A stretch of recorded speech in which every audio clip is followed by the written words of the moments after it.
On est à peine à la moitié de la saison que pour moi c'est la meilleure série sortie de tous les temps. Bonjour à tous, j'espère que vous êtes tous très bien, donc c'est Dylan.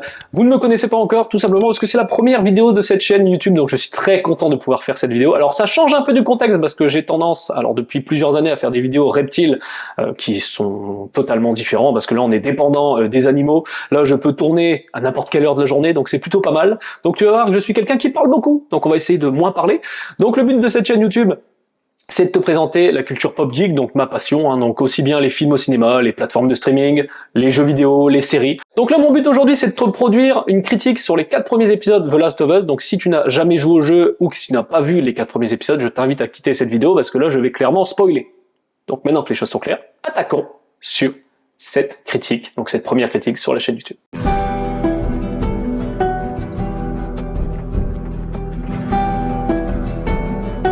Alors déjà une première chose, c'est que la série est disponible sur Prime Video et HBO Max en Amérique. Alors HBO Max, comme vous le savez, va arriver par la suite avec un nouveau nom en France, mais pour l'instant, Prime Video a eu les droits pour diffuser la première saison, et je pense que pour la deuxième, ils n'auront plus les droits. Après, à voir en fonction de l'évolution des plateformes, mais pour moi, ça ne sera que pour la saison 1. Pour cette série, on a la chance d'avoir le papa, oui, le papa de The Last of Us, donc le créateur des jeux. On a Neil Druckmann qui est aux commandes, donc qui est là à la réalisation et à l'écriture de cette série, et il est également avec le showrunner de la série Tchernobyl, donc Craig Mazin, donc qui a fait la série Tchernobyl, une magnifique série que je te conseille d'ailleurs de regarder, qui est disponible sur HBO, donc vraiment superbe série. Donc là on peut être sûr déjà avec ces deux personnes d'avoir une série qui est qualitative et qui respecte l'œuvre. L'avantage d'avoir mis Neil Druckmann, c'est qu'on est vraiment sûr d'avoir quelque chose qui est qualitatif et qui respecte l'œuvre. Et c'est vrai qu'on avait peur, en tant que joueur passionné, d'avoir clairement une série qui ne respecte pas tout ça. Alors pour la série, on démarre clairement avec un casting 5 étoiles, donc avec Pedro Pascal qui incarne Joel et Bella Ramsey qui incarne Ellie. Alors clairement, moi j'ai pas trop compris les critiques sur Bella Ramsey alors que on l'avait même pas encore vue, donc plusieurs mois avant que la série ne sorte, plein de critiques fusées comme quoi elle ne ressemblait pas à Ellie, etc. Et dans le premier épisode, on la voit quelques secondes parler et on capte clairement qu'elle a incarné le personnage, et pour moi elle est totalement légitime pour ce rôle, et encore une fois, c'est Neil Druckmann qui a validé le casting.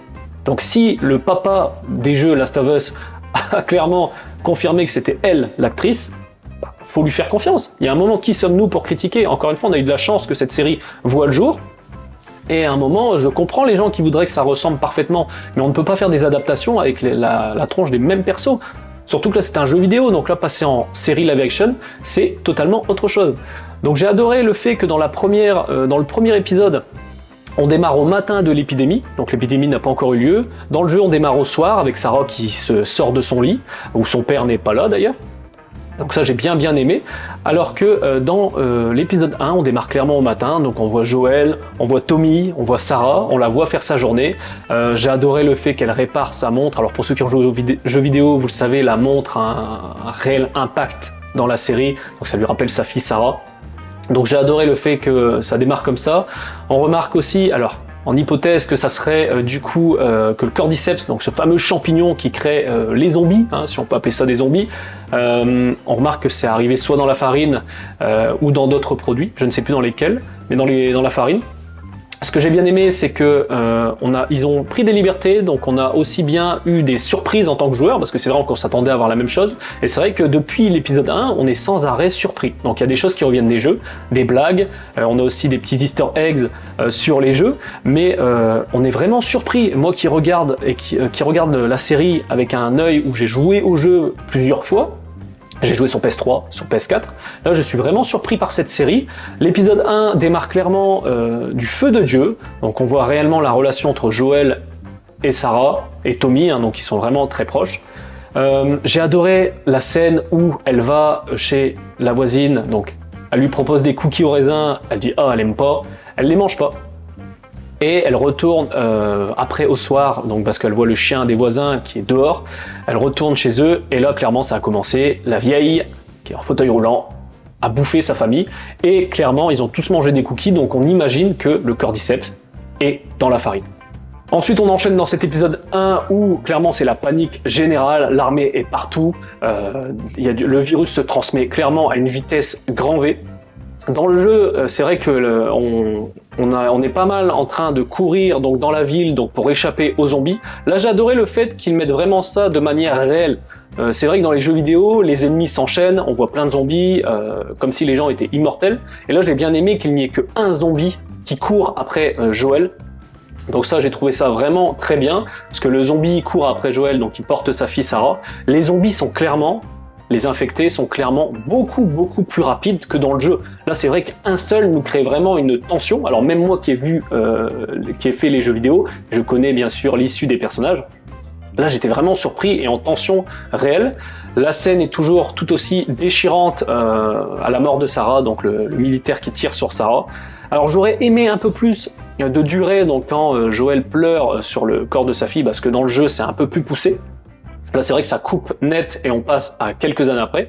Donc là, on passe 20 ans après, je crois. C'est ça, 20 ans? Oui, c'est ça. Ça se passe en 2003 et on fait un bond dans le temps en 2023. Donc j'ai adoré ce bond dans le temps qu'ils font. On voit un Joel qui ne sourit plus à la différence du début de l'épisode 1.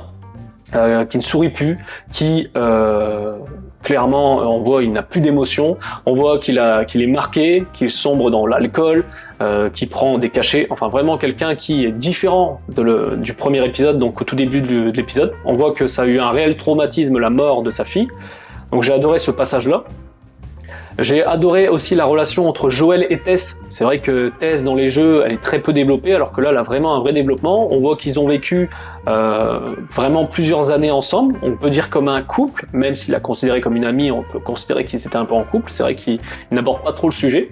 On remarque clairement que dans cet épisode 2, on a une Tess qui est beaucoup plus optimiste du coup que Joel. Donc voilà, Marlène leur a dit que voilà qu'elle avait quelque chose de spécial. Ils voient qu'elle a une morsure, que ça s'est guéri, donc elle s'est pas transformée. Et c'est vrai qu'on voit Joel qui serait clairement prêt à la tuer sur le champ et à retourner chez eux, et Tess qui lui dit clairement d'être optimiste, de garder espoir, d'arrêter d'être comme ça, toujours dans la négativité. C'est vrai qu'on voit un peu la différence où Tess pour elle c'est un symbole d'espoir.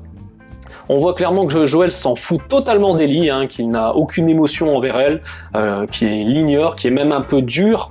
On voit une Ellie qui est plus proche de Tess, parce qu'on voit clairement que Joel est dangereux. On le voit comme ça, comme quelqu'un qui serait prêt à tuer n'importe qui. Donc on voit que ça l'a traumatisé, et ce qui est normal, sa fille qui est morte, et on se doute que dans les 20 ans qui ont suivi, il a vraiment fait des choses horribles. La fameuse entrée dans le musée, où là on voit les clickers, c'est vraiment très intense. D'ailleurs le maquillage est tout simplement sublime, je te mets des photos dans tous les cas, mais le maquillage est sublime, donc c'est fait avec des prothèses, les acteurs jouent divinement bien. Voilà, dans les jeux, vous le savez, il y a plusieurs clickers, etc. Là, ils en ont mis 2, et honnêtement, on a une tension constante. Une chose que j'adorais, c'est que, là, dans le sens où c'est réel, c'est que Joel, on voit que déjà, les munitions sont un peu moins précieuses, on voit qu'ils ont tendance à tirer plus facilement, mais par contre, qu'est-ce qu'il tire mal. Donc voilà, on voit vraiment que c'est pas comme dans John Wick, hein, parce que c'est vrai que dans le jeu vidéo, on peut se permettre de tirer dans la tête, voilà, on est vraiment plus dans le gaming, mais là, c'est vraiment plus réel. On voit clairement que Joel se loupe, que ils sont ultra violents. J'ai adoré le fait que ils se repéraient d'une manière différente, même par rapport au cordyceps. Hein. Donc on voit que le champignon, s'il est actif, ça peut clairement envoyer l'information à des infectés qui sont bien plus loin, donc à 500 mètres, et les faire venir jusque là. Donc ils doivent faire attention. On remarque que les clickers sont très sensibles au bruit et se repèrent potentiellement par ultrasons, parce que Joel marche clairement dans du verre, et là on a le fameux clicker qui lui saute dessus. La scène est intense. On voit encore une Ellie qui se fait mordre à cet endroit-là, donc ça permet aussi de voir qu'elle n'est pas infectée, donc Joel doute toujours. La scène est vraiment très intense. J'ai adoré le final aussi, où en fait ils doivent aller la déposer, alors je ne sais plus le nom exact parce que ça fait déjà un moment que j'ai vu le deuxième épisode, mais où ils doivent les déposer auprès des soldats, les lucioles, et en fait on remarque que ils ont été tous tués, qu'ils ont eu une petite attaque d'infectés. Et là on voit clairement Tess qui montre sa morsure, donc qui s'est fait mordre par un clicker, et on se doute clairement que c'est la fin. Alors c'est assez pudique, on voit Joel qui se recule dès qu'il voit qu'elle a été mordue, pardon. Donc on a vraiment cette sensation, on sent qu'ils sont proches, mais de manière assez pudique, mine de rien. Joel d'ailleurs, on n'en parle quasiment pas. Et du coup, on se doute, après la fin de l'épisode 2, que Ellie, clairement, va se retrouver avec Joel, et on sent qu'elle est pas trop d'accord, clairement, pour être avec. Hein. Elle préfère Tess, c'est ce qui est logique depuis le début qu'ils sont ensemble. C'est vrai que Tess s'en occupait beaucoup. Donc on a une scène très intense où elle veut mettre le feu. On se doute que c'est le cordyceps qui prend contrôle de son corps parce qu'elle essaye d'allumer le briquet, ça ne va absolument pas. Et là on a ce fameux infecté qui, et cette scène est même malaisante, où elle embrasse Tess, donc avec son champignon, pour continuer à la contrôler totalement. Et elle arrive au bout d'un moment, par la persévérance, à allumer ce briquet, et là l'explosion est faite. L'épisode 3 est sûrement l'épisode qui a fait le plus polémique en Amérique, et même dans le monde entier. J'ai pu voir des commentaires tout simplement affreux. Je ne comprends pas à l'heure actuelle qu'on puisse faire des commentaires encore comme ça. Alors elle a fait polémique parce que les gens, en fait, non...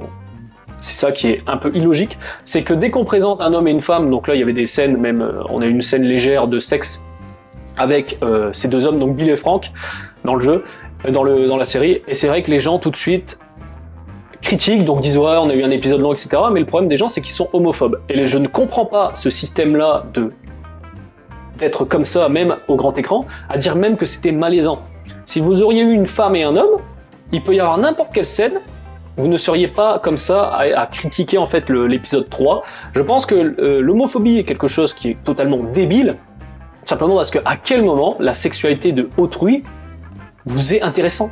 Chacun fait ce qu'il veut. Si deux hommes sont bien ensemble, si deux femmes sont bien ensemble, si même des personnes sont à trois, etc. Chacun fait ce qu'il veut. En quoi ça vous concerne?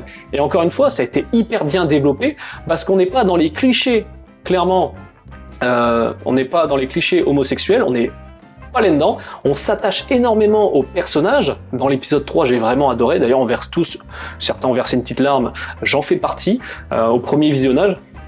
Donc c'est vraiment ultra intense, la relation entre les deux est super bien amenée, on voit un Bill qui change au fur et à mesure des années, on voit clairement que leur amour est bien développé, on voit clairement comment Frank a changé Bill au fur et à mesure. Ça nous permet aussi de voir qu'en fait, Frank veut se faire des amis, donc il nettoie les baraquements autour, donc les maisons autour, tondre le gazon, etc. Donc vraiment des choses qui sont...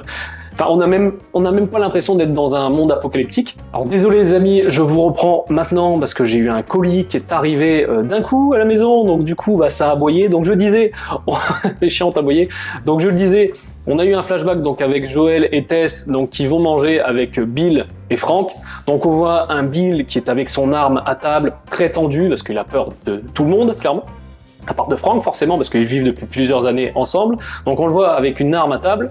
On voit Tess et Frank qui partent dans la maison donc pour faire du troc. On a très clairement compris ça. Donc on voit un Bill qui est pas content. On voit Joel qui lui dit de clairement arrêter de pointer son arme sur lui. Donc on sent une tension où ça veut un peu dire range ton arme ou ça va très mal se passer entre nous.